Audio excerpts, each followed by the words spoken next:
What's up, everybody? Welcome to another episode of True Virtue.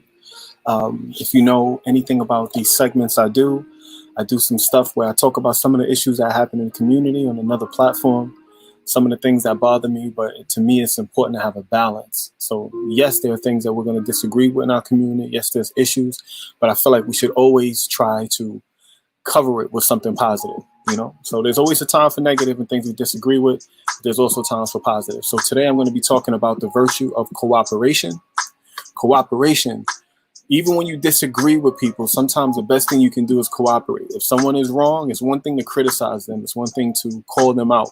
It's another thing to actually do something about it. And I think we live in a society where let's just call people out. Let's just argue with them and make them wrong. So I think it's important to have a balance. There's a famous quote: "He who cares has the right to criticize." So when someone really cares, they should criticize. It's when people don't care, when they criticize, that you shouldn't really listen to. So today we're going to talk about cooperation. So cooperation is working together for the good of all. It is the willingness to stand side by side and use the different gifts each of us have to offer. We all have different things we bring to the table. We have different strengths. We have different life experiences, different things we've seen. We all are powerful in our own right. And when you get around people who understand your power and your strength, they encourage that, they inspire that. And if you're fortunate enough, they hold you accountable when you're wrong. They'll call you out, look this, look at that, look at this. But hopefully they won't do it in a way that is so, irredeemable, unless you're irredeemable, doing things that are irredeemable. So again, we seek common goals in service of a unified vision, common goals in service of a unified vision. If in fact we want to change the community, we work together. We disagree, we argue, we come back to the table and we figure it out and we move forward. So in a unified vision, if you want things to be better in your community, what are you doing to make that happen? If you want things to change in politics, what are you doing to make that happen? If you want things to change in the churches, if you want things to change in the schools, what are you doing to make that happen? Conflict and contention drains us.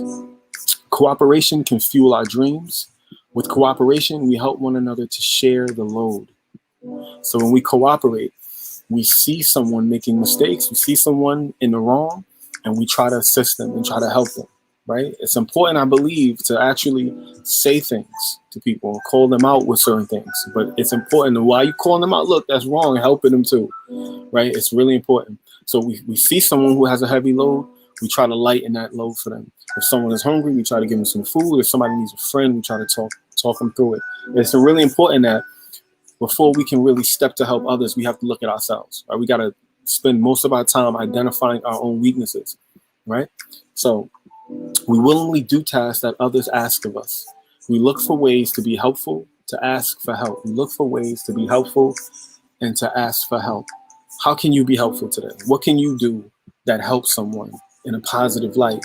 Maybe holding the door. I always say that holding the door is probably the simplest thing you can do, especially in public, and just smiling at people, holding the door, smiling, trying to be polite, trying to be understanding, listening is important too.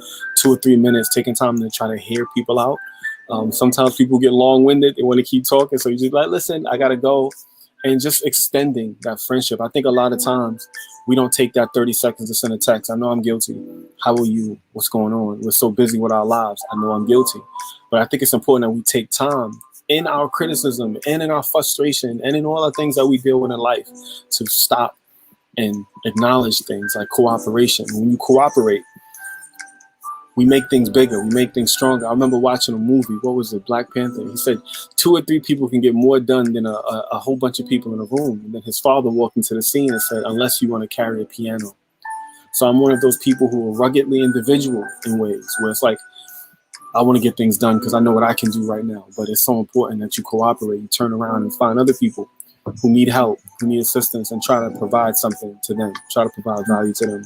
So we willingly do tasks that others ask of us. When people ask of us to do things, we willingly try to help. I try to say temper that willingness to help people with actually acknowledging who you're helping. Sometimes you may want to help people, but you don't truly know who you're helping, and you may find yourself in a situation where it's like you just compromise yourself or make things difficult. We do not isolate or harbor our loneliness. Together we accomplish great things. When I think back on humanity in general, I think of the light bulb, I think of the airplane, I think of the microwave, I think of the internet, all of the things that you need cooperation and collaboration to get done. And the greatest things, in my opinion, happen with cooperation. But I think a lot of times, and unity, right? Unity is a big one, but I think a lot of times people misunderstand unity as just completely agreeing. And there's a time to disagree. You know, Dr. King said it's sad that we've gotten to a point where we disagree and we become violently disagreeable. Instead of just disagreeing and trying to figure to work it out, we want to go break things, smash things, hurt people. Out of our frustration, which is human, we should express ourselves. But like I said, it should be a temperance to it. The virtue of temperance is the ability to calm yourself, right? So we have to deal with the crazy things we see on the news. We have to deal with some of the wildest things you can imagine that'll affect you spiritually, emotionally, mentally. But to me, it's really important that we try to find a silver lining.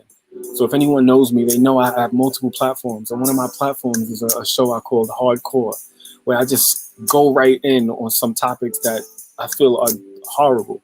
And I just try to be critical of the people or those responsible for that. But I also understand that there's a time to temper that. So if I can say, look, you're doing this one, you're doing this one, you're doing this one, then I need to take time to find out things that they're doing right. Find out things that I need to identify in myself that I need to improve. And it's a balance. So, you know, to me, and this is just me, anything that's just too one-sided is just imbalanced, right? Oh, he's always nice and always kind. I don't know a human being that's always that.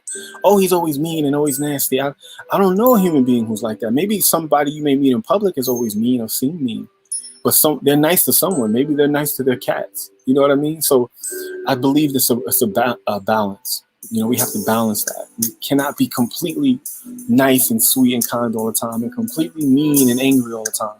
But I believe humanity, the virtue of humanity, allows us, for those who understand, to have understanding, right? When someone loves you, they understand your good and your bad. But when someone doesn't understand you and you say something that's critical or something that may be offensive, they get offended quickly. But when they understand you, they'll understand the context and what you're saying it. And they're like, oh, that's just who he is. You know, oh, that's just how he talks. But when you don't know someone and they say something, it can be offensive because you don't know where they're coming. All you're hearing is the words. It's like when you watch videos now. You see a lot of these videos, right, online. And when you see them, you see a whole bunch of things happen before. But you don't see that. You just see what happened after. So automatically, we're emotional creatures. Inside of 30 seconds of watching a video, we draw a conclusion about that, opposed to really asking what happened before and what happened after. A lot of people are like, I don't care what happened. That was wrong. I think that's wrong. We have to always see things in context. So cooperation gives us the ability to cooperate and see different perspectives. So though force can protect an emergency, only justice, fairness, consideration, and cooperation can finally lead men to the dawn of eternal peace. Justice, fairness, consideration, just doing the right thing, being fair, not taking advantage of people, consideration, trying to understand where they're coming from. And that's something I work with because words can be cutting. And I believe honesty hurts the most. And I truly believe friends are honest with you because, you know, I believe that in life, you're going to get stabbed either in your back or in your chest. The truth comes from the chest because you see it coming. But when you get stabbed in the back, you're betrayed. You felt like, oh, how could you do that? But true friends will cut you in the chest and then clean the blood off, help you heal, and then cut you again when you're wrong. And I think it takes a strong person to be able to deal with that and to take that. I know I want friends like that. I want people who just tell me, yo, Mike, that I think was wrong. That was that. And why do you say that? And then hopefully after they hear my perspective and why I say what I say, they can understand. And then I can be flexible, which is another virtue, enough to be able to maybe adjust in time. I think that is the beauty of humanity. I think we get to a point where we just solidify, like, I'm in this party or I'm part of this and that's it. I just stay here. No, we're in transition in life. We're like a river moving down.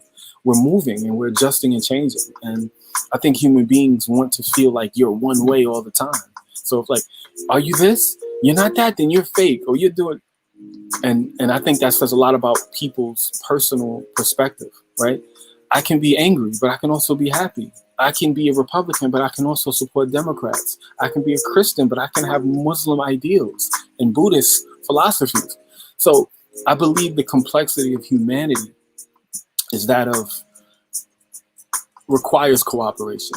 To really understand someone, there's a saying, to know me is to love me. I believe to know me is to love me. I also believe to know me is to be angry with me at times, because maybe I'll say something that'll offend you. The truth does that. And it takes a strong person, at least a person's truth. We all have individual relative truths based on who we are, right? So again, force can protect in an emergency. Only justice, fairness, consideration, and cooperation can finally lead men to the dawn of eternal peace. So it says force can protect in an emergency. When there's an emergency, there's a time for conflict. There's a time for force, right? But I wouldn't want to constantly live in a state of force. And I think we need to be sensitive and understanding to those who live in that state. People like police officers, when they wake up in the morning, they don't know if they're going to get home that night. You know what I mean? And that's the condition you see typically in our communities, or communities of color. You have a lot of people of color feel as though they don't know if they're going to be home that night. They don't know if they'll make it home. So consideration, right? And cooperation. How can we work together better? How can we build bridges between opposing views, especially in an election year where division is just like the main tool? How do we build bridges together? So the practice of cooperation. I invite partnership. I try to work with others. I will disagree at times, but it's really important that we try to work together. I trust the power of unity. I offer my help and ideas freely. I offer my help freely. Here, would you like it? Here's some of my ideas. That also may be offensive to some people. Some people may say, I don't want to hear that. So some people are closed off. They're stuck in a certain paradigm, and I think we're all guilty of that.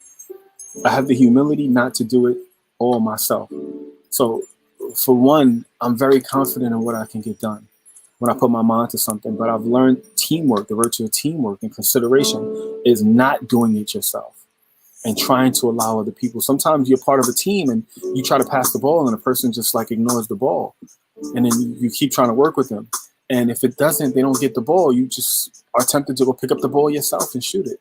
You know, I have children and I'm tempted to do everything for them, but it doesn't help them to be stronger and develop courage and integrity on their own. They have to fall sometimes. As a matter of fact, it's good to fall. They have to know what fire feels like so they don't get burned.